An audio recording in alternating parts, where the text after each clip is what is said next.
Perfeito. Vamos começar então, Alberico, com o Lula na Rússia, uma Bom, entrevista coletiva que ele deu, né, sobre a participação dele na Rússia, que ele fala bastante aí. Inclusive, ele é indagado pela a nossa imprensa canalha, né, Alberico? A nossa imprensa canalha fez algumas perguntas ali naquele nível de ridícula para baixo, né, sobre a ida do Lula a Moscou, dizendo que ele estava se encontrando com ditadores e daí para baixo, né?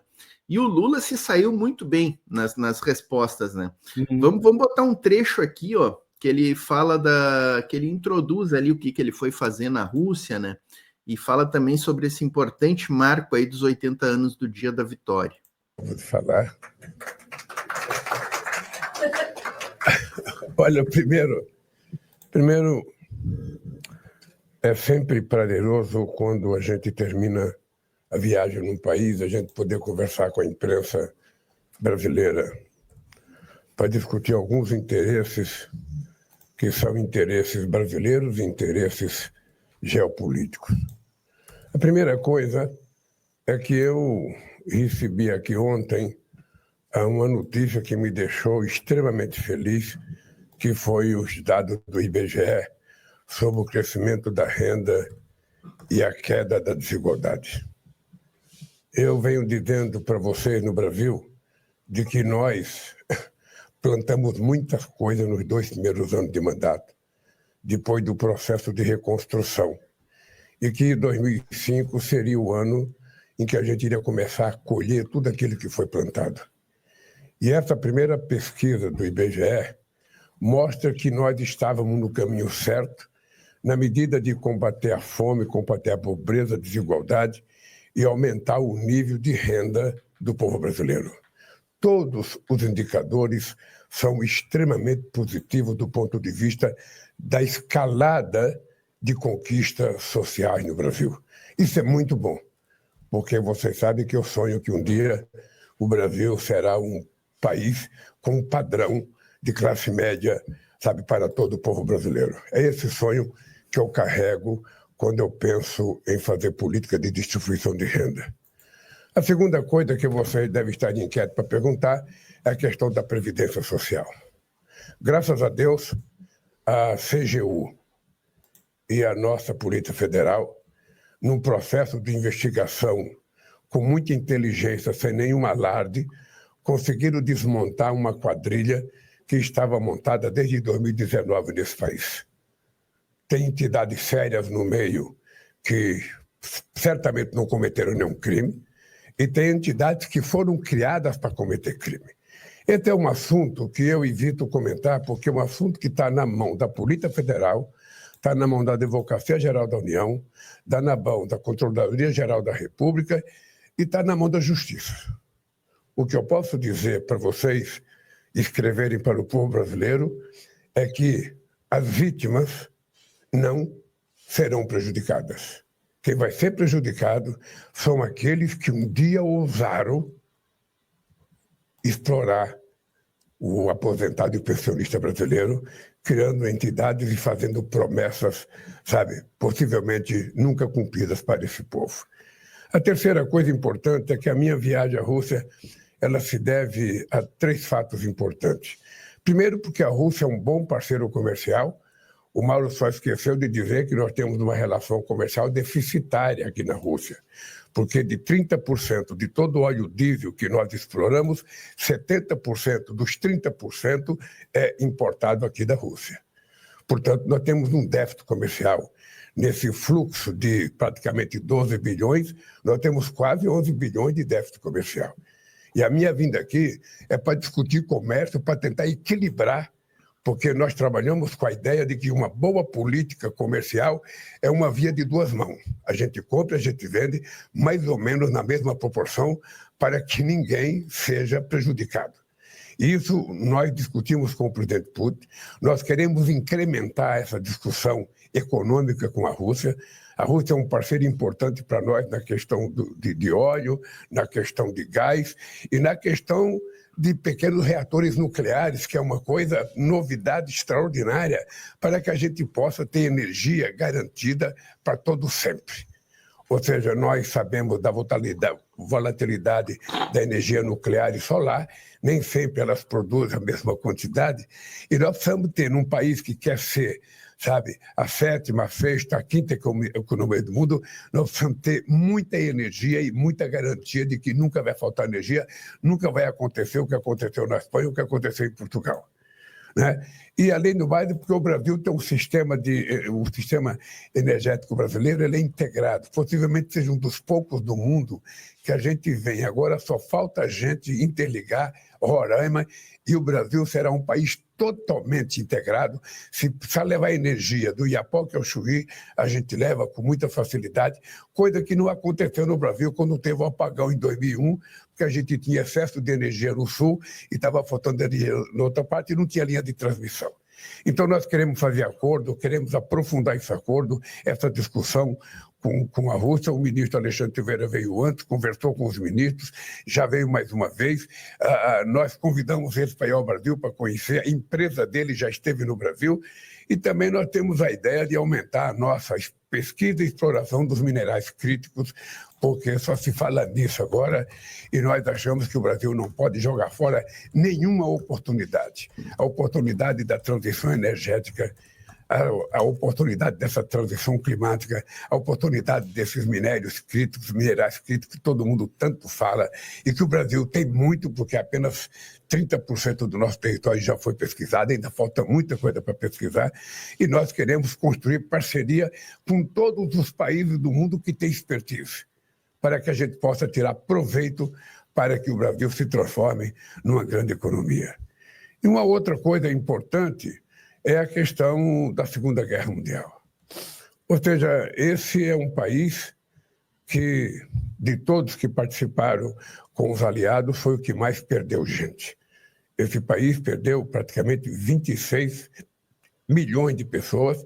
Esse país chegou um momento em que a população, a juventude, praticamente estava dizimada pela Segunda Guerra Mundial. E eu vim ver porque é uma festa muito importante. Tem gente que acha que a festa aqui na Rússia é só o desfile de ontem. Ontem foi um desfile para as autoridades, mas o dia da vitória é comemorado em todo o território russo. E foi uma grande festa. Eu acho que, sinceramente, eu acho que todos nós precisamos ter consciência de que a gente não pode nunca mais permitir, sabe, que coisas como o nazismo voltem a acontecer no planeta Terra. Sabe, nem na guerra e muito menos na política, que é o que nós estamos vendo crescer numa parte do mundo. Vocês poderão perguntar, bom, vocês discutiram a questão da guerra da Ucrânia. Eu discuti antes, durante e depois, porque nós dissemos ao presidente Putin aquilo que a gente vem dizendo desde que começou essa guerra. A posição do Brasil contra a ocupação territorial do outro país, sabe? O Brasil faz parte de um grupo de países que, junto com a China, criou um grupo de amigos, que são 3 países emergentes, e eu disse ao presidente Putin que nós estamos dispostos a ajudar na negociação, desde que os 2 países que se enfrentem queiram que a gente possa participar de negociação. O Brasil acha que é uma loucura ficar incentivando essa guerra, que é uma loucura, sabe? A Europa está voltando a se armar com medo de guerra, que é uma loucura. A Inglaterra está voltando a se armar, o Japão está voltando a se armar. Ou seja, nós estamos gastando trilhões de dólares com arma, quando o mundo está precisando que a gente gaste trilhões de dólares com educação, sabe? Com saúde e com comida para o povo que está passando fome. É esse mundo que a gente quer construir. Fiz questão de vir aqui para dizer que o Brasil está defendendo, sabe, o fortalecimento do multilateralismo. Não é possível, sabe, que a gente não tenha aprendido uma lição com a importância do que foi o multilateralismo depois da Segunda Guerra Mundial. Ou seja, humanizou o comércio entre os países, entre as nações. Querer voltar à teoria do protecionismo não interessa a ninguém, a não ser quem propôs a ideia. Porque o que nós queremos é um comércio mais flexível, mais justo, e que a gente possa, inclusive, fazer políticas de favorecimento dos países menores, dos países mais pobres. Discutir isso também com o presidente Putin, vou discutir amanhã com o presidente Xi Jinping, e isso vai fazer parte da discussão que nós queremos fazer no nosso querido BRICS, sabe? em julho no Brasil. Por isso eu volto feliz, sabe, com o que está acontecendo no Brasil, volto feliz com as conversas que nós estamos fazendo com os países, porque nós queremos fortalecer o processo democrático no mundo, o processo negocial no mundo. Eu tive a chance de participar praticamente numa última reunião importante do OMC em 2008, quando a gente estava a 1 milímetro de fechar a negociação comercial para o mundo, e o presidente Bush, porque tinha eleições nos Estados Unidos, pediu para suspender as negociações. Nós paramos as negociações e nunca mais as negociações voltaram. Nunca mais os Estados Unidos lembrou de sentar no OMC para discutir. E a tentativa de fazer acordo unilateral, fazer acordo país por país, é jogar fora a essência do multilateralismo. E é por isso que nós não aceitamos isso, é por isso que nós somos contra o protecionismo e pelo fortalecimento do livre comércio. É isso. Não sei se vocês têm uma pergunta mais inteligente do que a minha. Falar, lembrar que a minha mulher, ela veio antes de mim, ela foi fazer uma palestra sobre, sabe, a questão do combate à fome e à pobreza, da Aliança Global contra a Pobreza e a Fome na Universidade de São Petersburgo, e me trouxe a notícia, e aqui em Moscou também, e me trouxe a notícia que eu vou ser agraciado com o título de doutor honoris causa da Universidade de São Petersburgo. Uma universidade que estudou Lenin e uma universidade que estudou Putin. E eu vou ser doutor honoris causa. Ô, Lula. Feliz. É isso. Presidente Lula. Calma. Tá aí, agora vem as perguntas. Depois a gente traz algumas perguntas aí. Dessa fala inicial, Bérico, o que tu destaca? Eu destaco esse título, doutor honoris causa, pelas minhas contas, é o 37º que o Lula recebe, né? E o Lula, ao contrário de umas figurinhas aí que foram para a lixeira da história, nunca teve um título honoris causa revogado, né? Essa semana o Médici teve um título revogado por uma universidade federal aí brasileira. Mais uma notícia que deixa a gente feliz, né? Cada título que esses ditadores cafajestes aí da ditadura militar têm revogado, a gente fica feliz e a gente quer ver o nome dele ser retirado de todas as ruas, de todos os ginásios, de todas as praças, né? Mas dessa fala do Lula, Obérico, eu destaco muito duas questões, né? As principais, eu acho, questões da viagem: ciência e tecnologia e energias, né? Vocês viram que o Lula falou ali de energias nucleares, inclusive, né? Que é importantíssimo para o Brasil, né? A gente ter essa tecnologia da energia nuclear e que possa avançar nesse sentido, porque a gente vai precisar muito, né? O Brasil tá começando a crescer e quanto mais crescer a indústria do Brasil, mais a gente vai precisar de energias, né? Isso é fundamental e a Rússia é um país-chave nessa questão, né, Albérico? Entre outras, né? Entre outras aí.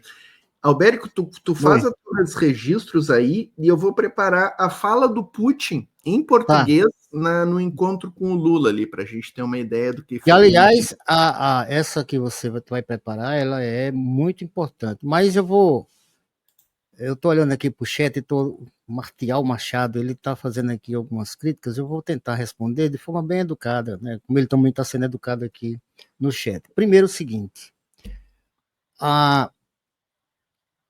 essa data 9 de maio, que comemora-se 80 anos, ela, na minha cabeça, no meu entendimento, tudo que aconteceu, né, desde a preparação até a realização no dia 9, ela é um retrato desse mundo que nós estamos vivendo. Um mundo que não só existe uma potência ditando regras e as regras deles, né?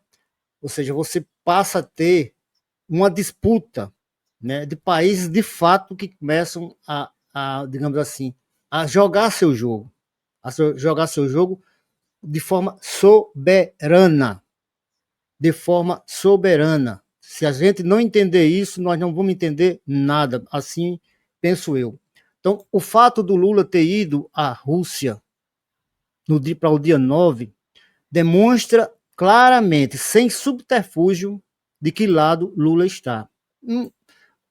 Contra fatos não há argumento, como se diz, o dito popular. Porque o Haddad foi se encontrar com o secretário de negócios, sei lá de onde, lá dos Estados Unidos, secretário de alguma coisa dos Estados Unidos. Bom, ele foi cumprir uma agenda enquanto ministro da Fazenda, que ele é. Tá? Ao que me consta, pois não.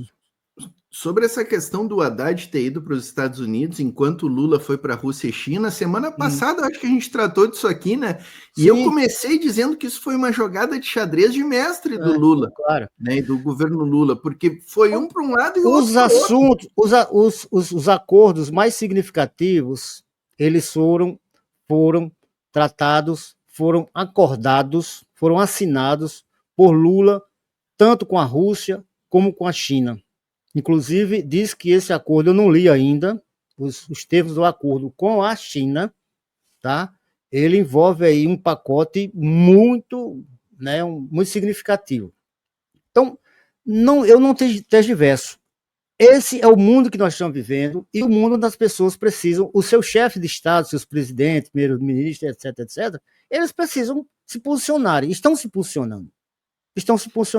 Todos os países do mundo, à exceção daqueles que são lacaios dos Estados Unidos, se posicionaram contra os tarifaços. Eu estava vendo há pouco aqui, eu estou com uma tela aqui aberta, que os Estados Unidos anunciaram que fizeram um acordo com a China, ou seja, eles tiveram que baixar a bola e fazerem o acordo com a China. Porque eles achavam que a China que ia atrás para fazer o acordo, né, de suspensão dos tarifaços. Está aqui anunciado. Eu depois posso até passar para vocês toda. Albérico, o nosso povo não pode ser inocente e achar que o Brasil tem que romper relações com os Estados Unidos. Pelo contrário, a gente tem que ter relações fortes. Pessoal, assim, ó, a China tem relações comerciais fortíssimas com os Estados Unidos. Acabaram de... A Rússia... O Vietnã tem relações fortíssimas com os Estados Unidos. Exatamente. Então, tirem da cabeça isso, que o Brasil tem que direcionar toda a sua economia para a China e virar as costas completamente para os Estados Unidos e não vender mais nada para os Estados Unidos. Não, nós temos que negociar com os dois, gente. Fazer comércio com os dois. Parem com essa dicotomia, que isso aí não é bom para o Brasil. Nós somos muito guiados por algumas emoções. A gente não consegue, às vezes, né? Mesmo com nossa idade já avançada, a gente não consegue ligar os pontos, como se diz aqui, como a gente diz, vocês têm que ligar os pontos para saber, para criar uma figura. Então, você tem que saber o que é que vale a diplomacia nas relações internacionais. Não é assim, você não pode estar rompendo acordo, rompendo relações com o país, porque isso, aquilo, outro. Você rompe, por exemplo, para mim, todos os países do mundo deviam romper as relações com Israel. E não rompem. Inclusive a Rússia, China, todo mundo, está lá, todo mundo mantendo relações com a Palestina, que é o Estado genocida. E aí, como é que vamos fazer? A gente vai condenar, a gente condena, faz a defesa do povo palestino, faz a defesa, né? Denunciamos o genocídio, tá? Mas os países mantêm as suas relações. Eu, particularmente, se alguém me pergunta, eu acho que todos os países deviam romper relações.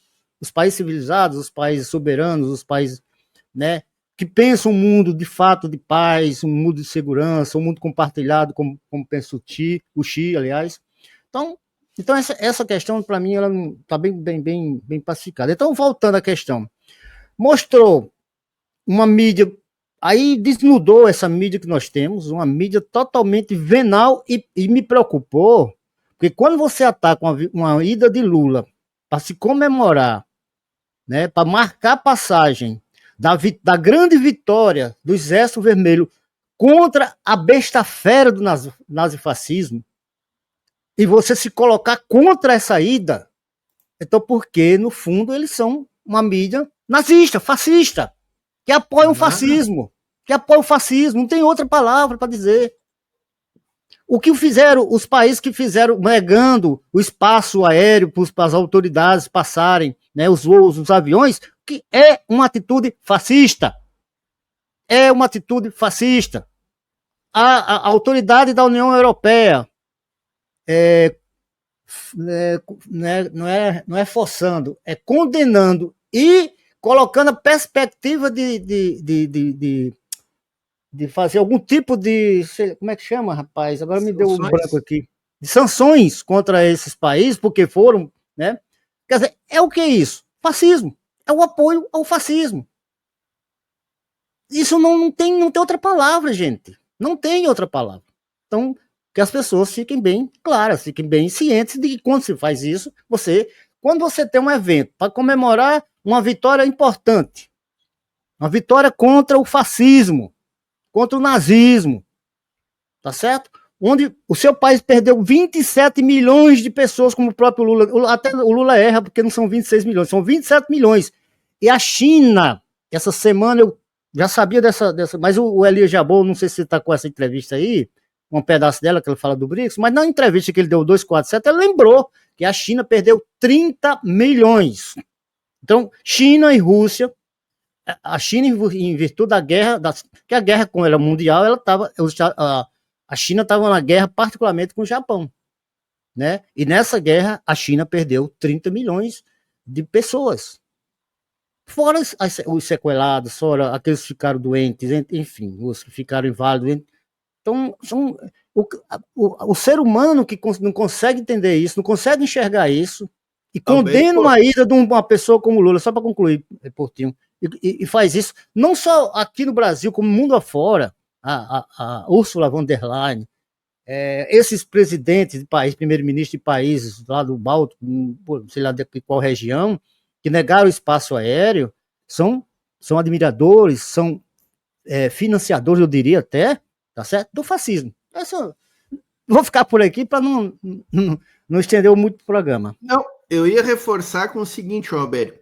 França, Alemanha, Inglaterra, Portugal, Espanha, todos os países da Europa perderam alguns milhões, alguns centenas de milhares de nacionais na Segunda Guerra.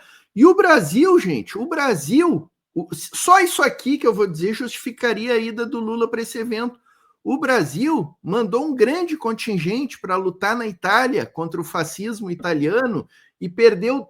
Eu vi um número aí que eu acho que foi pouco, esse número que eu vi, eu acho que perdemos mais.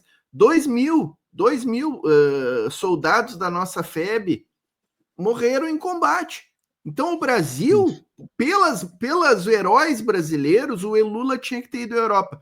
Mas assim, Alberto, o Lula respondeu essa pergunta de forma magnífica na coletiva aqui. Ó. Boa. Olha a pergunta que o jornalista faz e olha a excelente resposta que o Lula dá para essa questão que a gente está falando agora.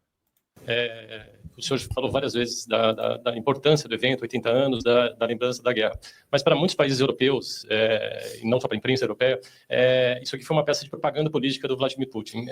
O senhor acha que o senhor contesta essa afirmação e não há um custo de imagem diplomático e de imagem pessoal até que o senhor se coloca e se dispõe a ser um negociador em relação à Ucrânia. E muita gente diz que essa participação no evento o descredenciaria como negociador justamente por estar muito voltado para um lado. Eu acho que seria muito mais fácil as pessoas terem um pensamento positivo do que um pensamento negativo. A Europa deveria estar festejando o dia de ontem. Porque quem estava em guerra era a Europa. A França deveria estar festejando. A Alemanha deveria estar festejando o dia de ontem, porque graças ao que aconteceu em 1945, o nazismo que estava tomando conta da Alemanha foi derrotado. Então a Europa inteira deveria estar fazendo festa ontem.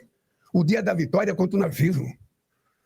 Ou seja, eu não vejo qual é a crítica que se possa fazer, sabe, de um país que perdeu 26 milhões de jovens. Fazer a comemoração que foi feita. Eu não vejo porque, sabe, eu acho que o Brasil fez. E acho que a Itália vai fazer. Eu acho que é importante fazer uma exploração política. Se tudo for exploração política, você não pode fazer nada. A posição do Brasil, ela é muito, mas muito, muito sólida.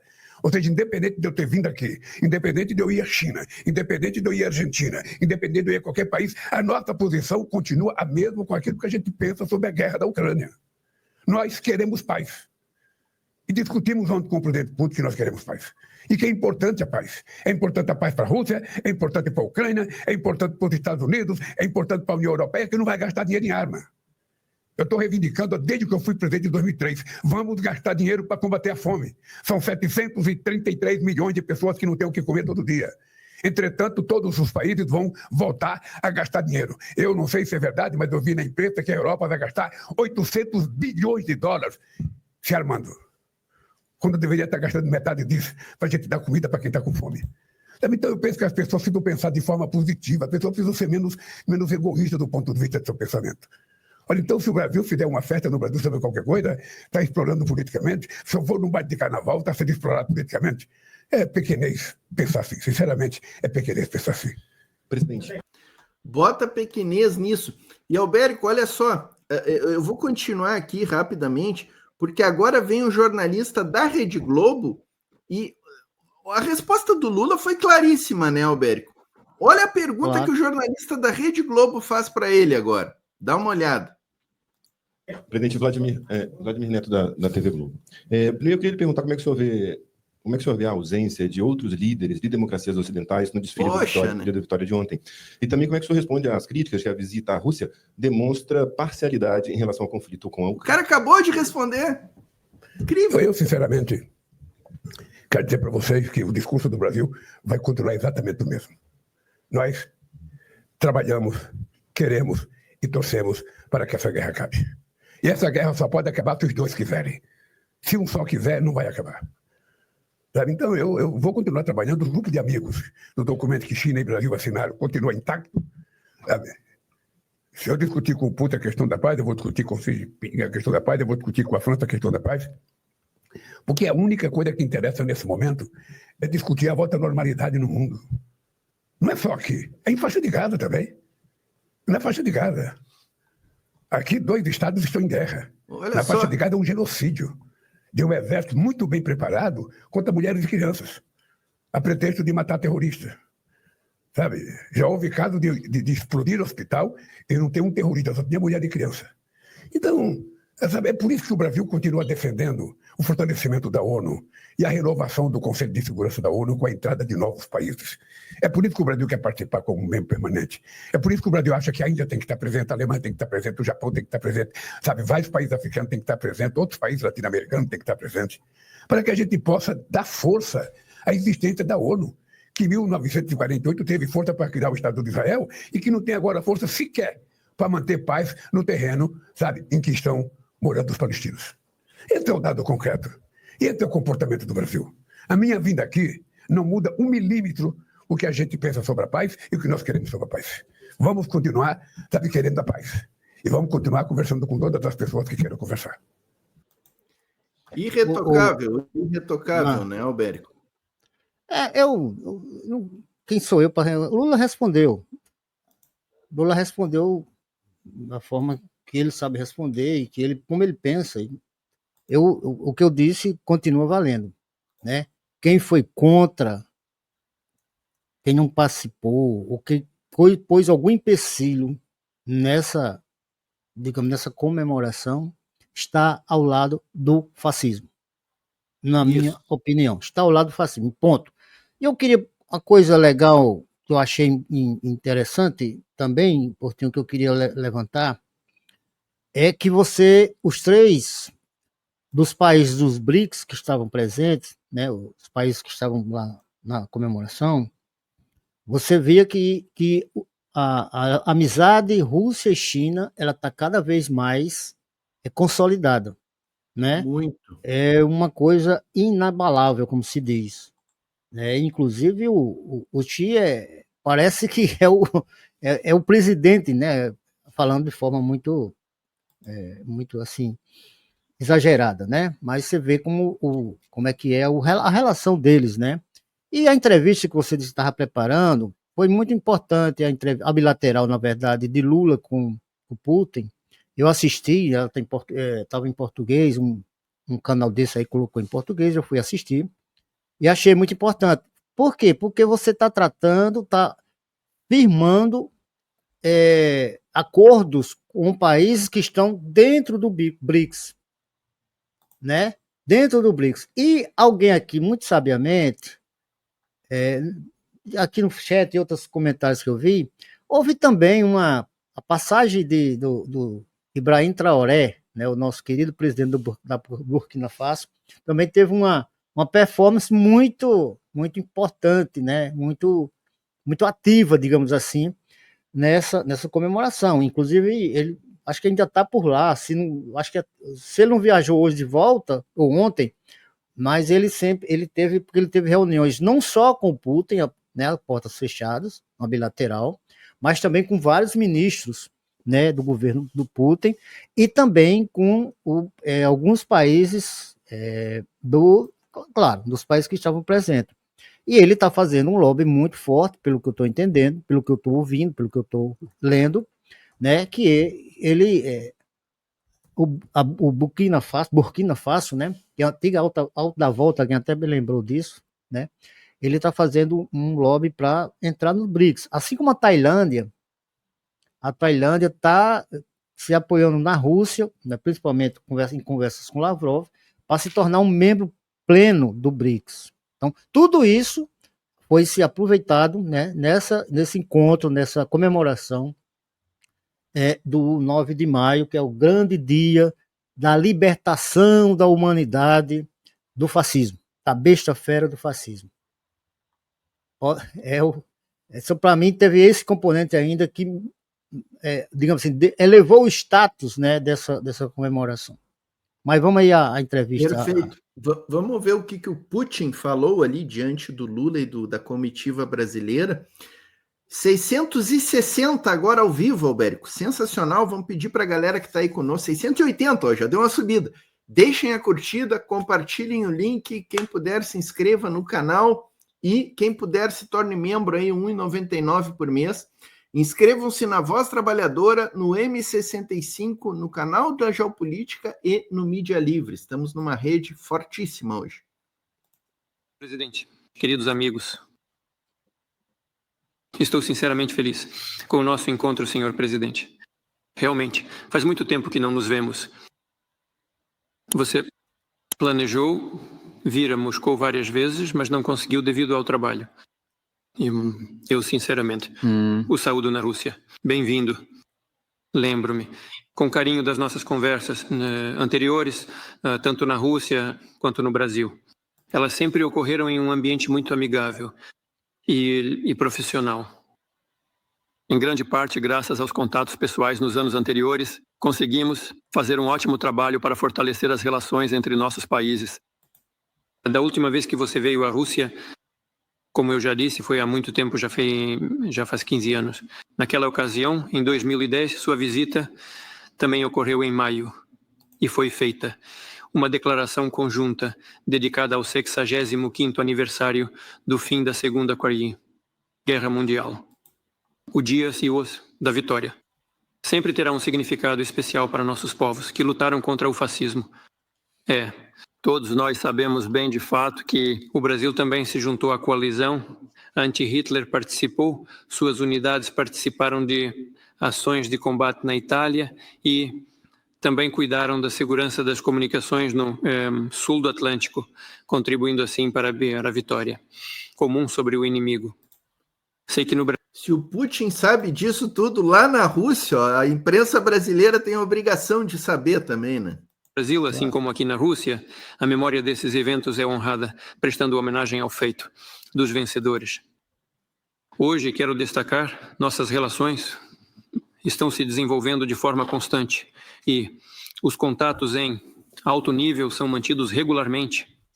Você sempre encontra a oportunidade de receber pessoalmente os representantes russos, quando eles vêm ao Brasil em visitas de trabalho. O comércio bilateral está se desenvolvendo.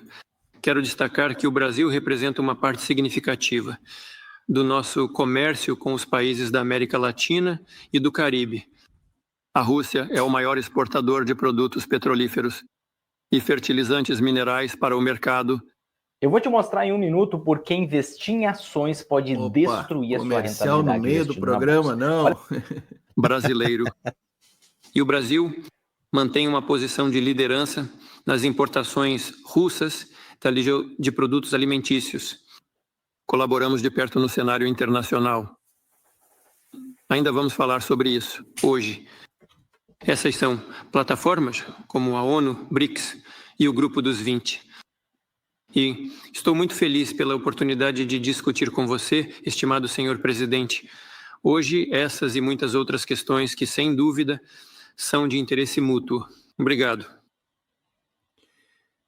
Tá aí na sequência o Lula vem, né? Fala mais ou menos o que ele colocou ali no discurso que a gente já passou, então não vou repetir. Ele fala sobre a relação da questão da relação comercial, né? Fala dos ministros que acompanharam ele, né? O porquê a presença daqueles ministros, inclusive a ministra Luciana Santos, né? Da Ciência, Tecnologia e Inovação.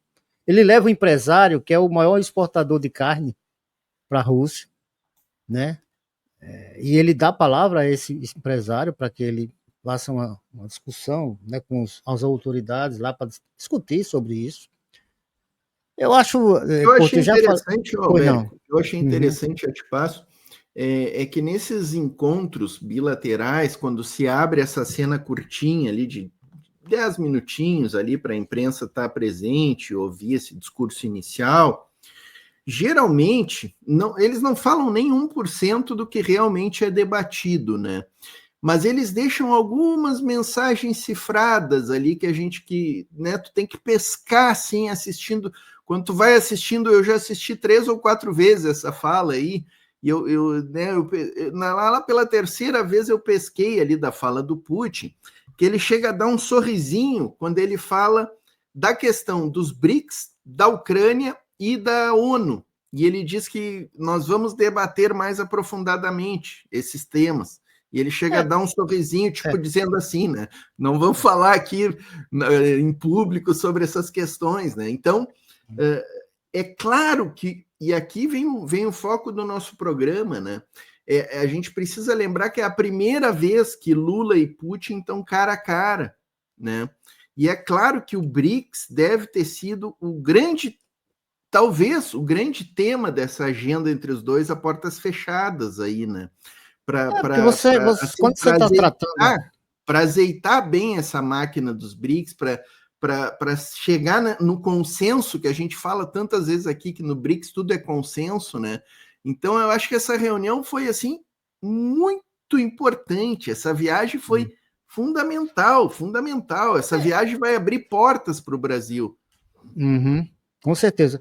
Alguém lembrou que Cuba foram 29 chefes de Estado, né? Entre presidente, primeiro-ministro, aqueles que Cuba, o próprio Emerson tá com. Foi Cuba, foi uma série de países, né?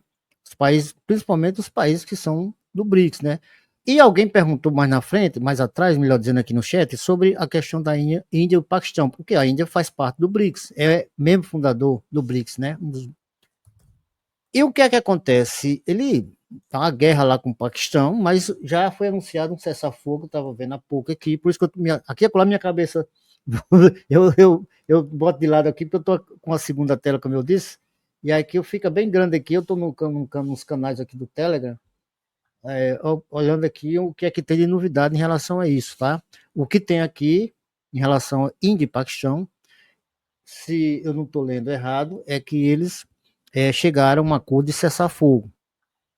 Pode ser desse cessar-fogo, né, muito frágil, mas pelo menos existe, né? Foi feito esse acordo, assim como está anunciando aqui, e eu não sei se é a próxima semana, exatamente na próxima semana, mas vai haver um encontro para discutir a paz na Ucrânia, né, na Turquia.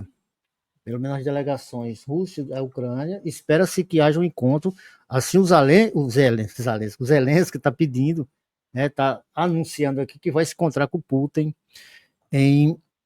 na Turquia. Eu posso até depois ver aqui, Portinho, não sei se alguém no chat também possa me ajudar, se essa matéria, se realmente é isso mesmo, ou se tem alguma novidade, né? Deixa eu ver mais em relação... Sim, você pode olhar que tudo que foi discutido, as mensagens que eu cheguei, quando você fala, essa fala quando você lembra os fatos, né, dessa entrevista, dessa fala do Putin, na verdade, ali é o que pode ser divulgado. Claro que você tem aí com as portas fechadas, você faz os acordos, né? Estabelece os parâmetros desses acordos, né? E evidentemente depois você comunica, né? O que se pode, porque às vezes tem coisas muito sensíveis, a segurança dos países, você não pode estar tratando de forma assim pública, né? Não é porque seja algo terrível ou algo, é porque existem, como eu disse, assuntos que não podem ser como de respeito à soberania nacional dos países, né, que estão envolvidos, muitas vezes não pode ser divulgado. Então, eu acho, as falas elas dizem o geral. E Putin colocou a satisfação de novo de restabelecer, como se estivesse restabelecendo uma, digamos, com o presidente do Brasil, o Lula, que é uma figura-chave dentro da geopolítica. Isso é inegável. Pode criticar Lula disso, daquilo outro. Claro, ninguém é intocável, ninguém é 100% de acerto. Nós temos erros, concepções diferentes do mundo, concepção diferente sobre uma análise de um fato geopolítico, enfim, ou fato econômico, que não é o meu caso, eu não vou pela economia, porque não é minha área, né? Enfim, mas assim, eu para encerrar esse ponto, Portinho, eu fiquei muito animado, fiquei feliz, né, pela ida do Brasil, a ida do Lula, e na próximo domingo, né, se tudo estiver correndo bem, espero que sim, e vai correr, nós vamos, já de antemão, Portinho, colocar aqui como desafio nosso, discutir sobre esse encontro da China, a cúpula, né, da China com a CELAC. Sim, com certeza. Eu fiz uma entrevista. Eu fiz uma entrevista essa semana com a Rita Coitinho, que é doutora em geografia, enfim, analista geopolítica. Ela tem muita esperança, assim, ela colocou não muita esperança, mas ela chamou a atenção para essa retomada da CELAC, né? Que foi aquele encontro que houve em Honduras, tal, que foi a Cláudia, né, Sheinbaum, né? Sheinbaum, que aliás é uma figura que me encanta cada dia, porque ela toca no assunto, ela defende o seu país, ela defende a soberania. E olho no México, né? Sobre o Lula fez o convite para ela vir para a reunião, para a cúpula do BRICS. Imagina se ela entra, se o México é convidado a entrar no BRICS. Então, você passa a ter o bloco cada vez mais fortalecido, né? Mas é esperar, vamos esperar. Já existem notícias aí correndo, né? Rumores de que o México poderia entrar. Eu, sinceramente, acho bem complicado e acho que... complicado, se acontecesse isso, eu acho que seria uma vitória, assim, gigantesca do campo anti-imperialista, né? Mas eu acho bem complicado, tá, Albério? Não, claro que é. O imperialismo estadunidense, principalmente, né, e a Europa, evidentemente, que é seu lacaio, ele está em declínio, mas isso não quer dizer que ele está morto. É aquele animal ferido. O animal ferido, ele fica querendo de alguma forma sair daquela situação que ele está. E é o que os Estados Unidos estão desse jeito, né? Isso funciona até como um instrumento de pressão. Porque eu estou falando assim do México, evidentemente que você tem razão, e acrescente a isso que o México, os Estados Unidos e o Canadá, eles formam um bloco comercial, econômico e tal, né? Eles têm um tratado próprio deles mas que o próprio tarifaço de Trump já arranhou em muito, já descartou em muito esse bloco. Mas vamos aguardar, eu acho que julho... Isso funciona até como um instrumento de pressão do México, né? Nas negociações com os Estados Unidos. O BRICS está nos cantando aí, né? O BRICS está no horizonte e tal, né? Funciona muito. Outra coisa importante que foi aqui no chat o pessoal citou, e eu esqueci de dizer, só de fato para a gente concluir essa pauta, esse ponto, foi a presença também do Maduro, que teve uma grande performance, digamos assim. Ele se movimentou bem no Senado, lá entre lá os presidentes, os chefes de Estado. Teve reunião com Putin também, com Xi. Então, e evidentemente vai estar na cúpula da CELAC, né? Eu acabei de entrar aqui na página do Maduro, no canal do Maduro, que eu estava procurando um vídeo que eu queria trazer pelo menos um trecho que eu assisti essa semana, foi muito emocionante, uma cerimônia deles colocando homenagens ali no mausoléu do soldado caído, né? Uma homenagem a todas as pessoas que foram vitimadas ali pela guerra, né? E tem um vídeo aí que eu assisti essa semana, uns 15 minutos na solenidade, estavam todos os líderes que foram presentes lá, e eu queria trazer essa imagem, porque eu achei bem sintomático o seguinte, Alberto, tu falaste que o Xi Jinping não descola do Putin, né? Os dois estavam sempre lado a lado, o Xi Jinping era o primeiro cara do lado do Putin ali. Sempre, né? E essas coisas são muito simbólicas, né, claro, Alberto? A diplomacia tem muita simbologia, a gente precisa aprender isso aí, quem gosta de geopolítica, de diplomacia, aprender a ver esses símbolos acontecendo, né? E dentro disso que eu falei para ti, que o Putin deixou ali nas entrelinhas da conversa que ele teria com Lula, eu tenho certeza que uma das conversas que o Putin teve a portas fechadas com Lula é pressionando o Lula para aceitar a Venezuela nos BRICS. Por que eu digo isso?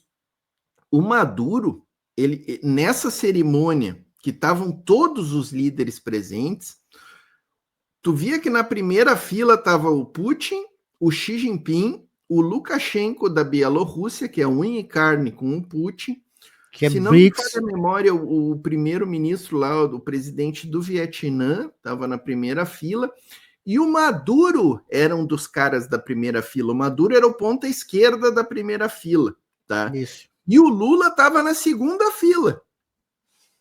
Então tu vê que ali nas entrelinhas da diplomacia e da geopolítica, o Maduro teoricamente está num... Claro, aí depois o Putin dá uma declaração que o Brasil é o principal parceiro da Rússia na América Latina. Então tem esses jogos de palavras, mas nesse evento o Maduro era o da primeira fila, entendeu? Então eu acho, eu continuo com grandes esperanças, Albérico. Eu falei lá, o Celso está de prova, na cúpula de Kazan, quando o Lula estava sendo apedrejado, todo mundo metendo pau, Lula está virando as costas para o BRICS quando o Brasil veta a entrada da Venezuela. Eu vaticinei lá em novembro do ano passado. Esperem que a Venezuela vai entrar para os BRICS aqui no Rio de Janeiro, na reunião do Rio de Janeiro. Então eu ainda estou com muita esperança de que isso ocorra, tá, Albérico? E eu acho que essa ida do Lula, o Maduro estando junto lá, essas conversas a portas fechadas, eu acho que pode acontecer isso aí, pode acontecer, sabe? Tomara que aconteça, né? Tomara, a gente quer que aconteça, né, Alberto? É o que eu disse, Portinho. Nós temos que estar de olho, e eu já proponho que no próximo domingo a gente discuta entre os pontos, entre a pauta, né, os pontos que nós vamos elencar, que a gente discuta esse encontro, essa cúpula da CELAC com a China, né? Vai ser importantíssimo. Porque aí vão ter muitos sinais, digamos assim, vão ter muitas leituras que a gente pode fazer em relação essa parte do sul global, que é a nossa querida América Latina, né? Então, acho que é importantíssimo que a gente fique de olho nisso aí.